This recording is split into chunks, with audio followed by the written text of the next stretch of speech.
महाभारत युद्ध का 10वां दिन समाप्त हो गया था। अर्जुन के तीखे बाणों से भीष्म पितामह शरशय्या पर लेट चुके थे। दुर्योधन ने सर्वसम्मति से कौरव सेना का नया सेनापति द्रोणाचार्य को बनाया तो युद्ध के 11वें दिन से कर्ण भी महाभारत युद्ध में पांडवों से लड़ने के लिए जाने वाले थे। इससे पहले युद्ध के 10 दिन भीष्म जब सेनापति थे, तब महाभारत युद्ध में भीष्म ने कर्ण को अपनी सेना में शामिल नहीं किया, क्योंकि वे जानते थे कि कर्ण पांडवों का भाई है। भीष्म कर्ण को कौरवों की तरफ से लड़ाना के लिए नहीं चाहते थे, क्योंकि वे जानते थे कि कर्ण कौरवों की तरफ से जब अर्जुन से लड़ेंगे तो कोई एक तो मरेगा, और वह नहीं चाहते थे कि उनके ध्वज तले कोई भाई दूसरे भाई का खून बहाए। तो उसे युद्ध से रोकने के लिए भीष्म ने कर्ण को युद्ध में अर्धर्थी की श्रेणी में रखा था। भीष्म ने जब कर्ण को अर्धर्थी कहा और द्रोणाचार्य ने भी जब भीष्म का समर्थन कर दिया तो कर्ण को अपमानित महसूस हुआ और उसने भीष्म के साथ युद्ध करने से इनकार कर दिया। कर्ण को ये पसंद नहीं आया कि भीष्म ने उसे रथी नहीं माना, बल्कि एक ऐसे योद्धा के रूप में देखा जो युद्ध में भाग जाता है। तो अगला प्रधान सेनापति द्रोणाचार्य के बनते ही कर्ण युद्ध में आने वाला था। माता कुंती को जब पता लगा कि कर्ण अब कल से कर्ण युद्ध में आएगा तो उसे बहुत दुख हुआ कि कल से भाई भाई एक दूसरे के खून के प्यासे होकर लड़ेंगे। और जब उनके सब्र का बांध टूट गया तो वह सब सीमाएं लंघकर कर्ण के पास पहुंची। महाभारत युद्ध का 11वां दिन शुरू होने से पहले कर्ण गंगा स्नान कर अपने पिता भगवान सूर्यदेव को जल दे रहे थे कि तभी राजमाता कुंती एक वृद्ध महिला याचक बनकर दानवीर कर्ण के पास पहुंची। तो कर्ण ने उस वृद्ध महिला को देखा तो बहुत हैरान हुआ और कहा, प्रणाम देवी, आप किस इच्छा से यहाँ आए हो और यह अधीर्थ पुत्र राधेय आपकी क्या सेवा कर सकता है?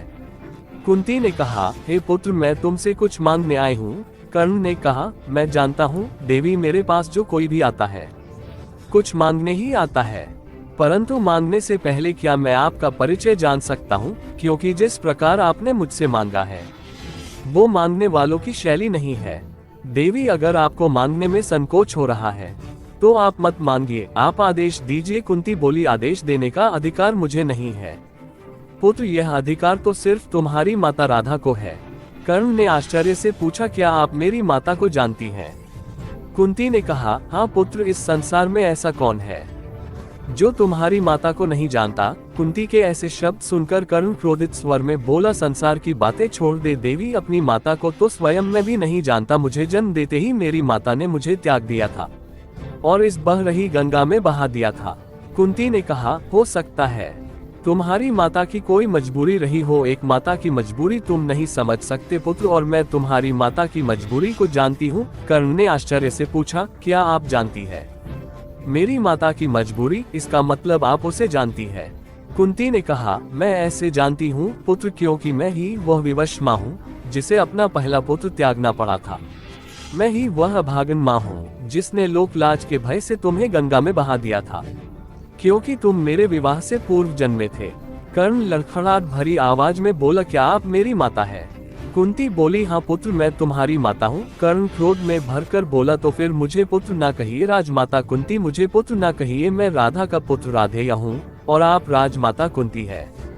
परंतु आश्चर्य की बात तो यह है कि इस सूत पुत्र कर्ण के पास आप कुछ मांगने आए हैं, तो मांगिए महारानी कुंती, मांगिए। इस सूत पुत्र कर्ण के लिए आपको कुछ देना सौभाग्य की बात है, किंतु पुत्र कहकर ना मांगिए। कुंती रोते हुए बोली, क्यों ना मांगू पुत्र कह के? कर्ण, तू मेरा पुत्र है।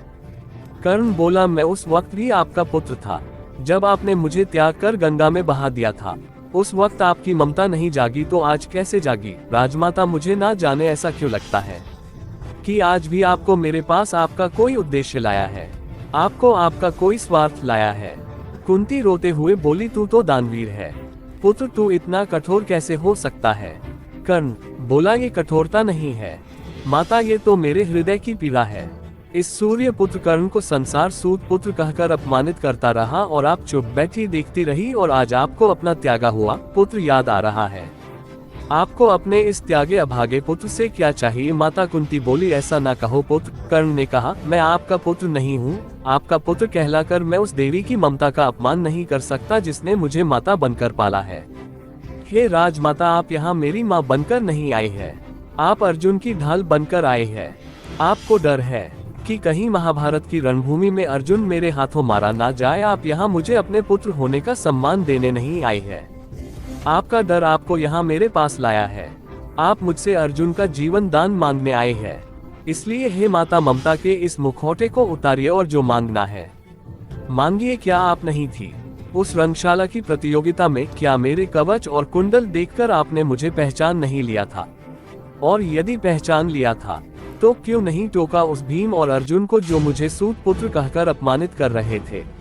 आपने उनसे ये क्यों नहीं कहा कि हे अर्जुन, हे गदाधारी भीम, जिसका तुम अपमान कर रहे हो वह कोई सूत पुत्र नहीं है, बल्कि तुम्हारी ही भांति कौनते है। कौनते, और आज जब आपको इस युद्ध में अपने पुत्रों के लिए इस त्यागे हुए पुत्र की आवश्यकता है, तो इस सूत पुत्र में आपको अपना पुत्र नजर आने लगा। हे माता, आज तो आपने अन्याय की हर सीमा को पार कर दिया है। इसलिए हे माता, जो आप इस राधेय से मांगने आए हैं उसे मांगिए। कुंती बोली, सुनो पुत्र, मैं बहुत छोटी 8 वर्ष की थी। मैंने पूरे मन से ऋषि दुर्वासा की सेवा की और खुश किया। ऋषि दुर्वासा भी मेरी इस सेवा से बहुत प्रसन्न हुए और जाते वक्त उन्होंने मुझे एक मंत्र दिया जिससे मैं अपने मनचाहे देव से प्रार्थना कर संतान प्राप्त कर सकती थी। तभी आतुरतावश मंत्र का चमत्कार देखने के लिए बालकपन में शादी से पहले सूर्यदेव का आह्वान करने लगी। तब सूर्यदेव ने मुझे गर्भवती कर दिया। मैंने बहुत क्षमा मांगी सूर्यदेव से और अपना अंश वापस लेने को कहा। उन्होंने मेरी बात नहीं मानी और मुझे डराया कि यदि इस गर्भ को नष्ट किया तो मैं ऐसा श्राप दूंगा कि मेरे पिता का राज्य हमेशा के लिए नष्ट हो जाएगा। फिर तुम्हारा जन्म हुआ और लोक लाज के भय से मैंने तुमको नदी में बहा दिया गया। हालांकि तुम इसके लायक बिल्कुल नहीं थे क्योंकि तुम निर्दोष थे, परंतु सूर्यदेव ऐसी स्थिति पैदा करने के लिए अधिक जिम्मेदार है, जिसके परिणाम स्वरूप ऐसा हुआ। कर्ण, जब तुम ये जान गए हो कि तुम ज्येष्ठ कौनते हो तो तुम्हारा अपने अनुज से युद्ध करना उचित नहीं है।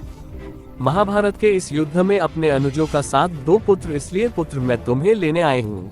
कर्ण बोला, इस युद्ध में अपने अनुजों का साथ दो, पर दुर्योधन के उपकार का क्या माते? वह उपकार कौन उतारेगा माते, क्योंकि जब आप मेरी माता होकर भी मेरी माता ना थी, मेरे अनुज ना थे। जब इस संसार में मेरा कोई मित्र ना था तब दुर्योधन ही था जिसने मुझे मित्र कहा था। हे माते, तो क्या आप चाहती है कि मैं अपने उस मित्र को त्याग कर अपने अनुज के पास चला जाऊं? नहीं माते, नहीं, मैं ऐसा कदापि नहीं कर सकता। वो मेरे भरोसे ही तो पांडवों से युद्ध करने के लिए तैयार हुआ है, और अब ये सच जानने के बाद मैं उसके पास जाकर उससे ये कहूं कि हे मित्र पांडव, तो मेरे भाई निकले, अब मैं तुम्हारे पक्ष में युद्ध नहीं कर सकता। तुम कोई और मित्र ढूंढ लो। यह मुझसे नहीं होगा माता, यह मुझसे नहीं होगा। देवराज इंद्र आकर मुझसे मेरा कवच और कुंडल ले गए। मेरे सिर पर गुरु परशुराम और एक ब्राह्मण का श्राप है, और अब आपने मुझे निहत्था कर दिया। हे माते, फिर भी मैं दुर्योधन के पक्ष में युद्ध करने के लिए उतना ही विवश हूँ जितनी विवश आप मुझे त्यागने के लिए थी। परंतु हे माता, आप मुझसे कुछ मांगने आई थी, तो मैं आपको खाली हाथ लौटा कर आपको निराश नहीं करूंगा। हे माता, मैं सूत पुत्र राधेया आपको वचन देता हूँ कि युद्ध का परिणाम जो भी हो, आपके 5 पुत्र अवश्य जीवित रहेंगे। यदि मैं वीरगति को प्राप्त हुआ तो अर्जुन बचेगा, और यदि अर्जुन वीरगति को प्राप्त हो गया तो मैं रहूंगा। हे माता, किसी भी अवस्था में आपके पुत्रों की गिनती नहीं बिगड़ेगी। कहकर माता कुंती को प्रणाम किया और वहां से चला गया। युद्ध के 16वें दिन अपने वचन के अनुसार उसने युधिष्ठिर को युद्ध में हराकर भी नहीं मारा तो भीम उससे क्रोधित हो गया, परंतु उसने कसम खाई कि कल वह अर्जुन का वध करेगा। परंतु जो इंद्र की वास्तविक शक्ति उसके अर्जुन वध के लिए बचा कर रखी थी, वह श्री कृष्ण ने घटोत्कच पर चलवा दी। और युद्ध के 17वें दिन जब कर्ण और अर्जुन का भीषण युद्ध हो रहा था, तो कर्ण के रथ का पहिया पृथ्वी के श्राप के कारण धरती में धंस गया। अर्जुन ने जब ब्रह्मास्त्र चलाया तो वह उससे बचने के मंत्र गुरु परशुराम के श्राप के कारण वह भूल गया, और अर्जुन ने उसका वध कर दिया। और कर्ण के वचन के अनुसार कुंती के 5 पुत्र जीवित बच गए। इस कहानी से यह सीख मिलती है कि इस संसार में सभी स्वार्थ के कारण सब सगे बनते हैं। सारा संसार ही स्वार्थ के लिए अपना बनता है, परंतु चतुर व्यक्ति वही है जो बिना किसी स्वार्थ के गुणी आदमी का सम्मान करता है। मनुष्य इच्छाओं का पुतला है, उसका व्यवहारिक जीवन आकांक्षाओं से भरा पड़ा है। अपनी इच्छाओं को पूरा करने के लिए वह दूसरों के लिए अपने आप को कष्ट नहीं देना चाहता। स्वार्थ शब्द अपने आप में बुरा नहीं है, परंतु स्वार्थी मनुष्य अपने प्रयोजन की सिद्धि के लिए प्रायः दूसरों के हितों को हानि पहुंचाकर अपना हित साधता है, इसलिए यह इतना बुरा है। तो दोस्तों, ये थी आज की वीडियो। उम्मीद करता हूँ आपको हमारी वीडियो पसंद आई होगी। वीडियो पसंद आई हो तो वीडियो को लाइक और शेयर करें। अगर आप चैनल पर नए आए हैं तो चैनल को सब्सक्राइब जरूर करें। धन्यवाद।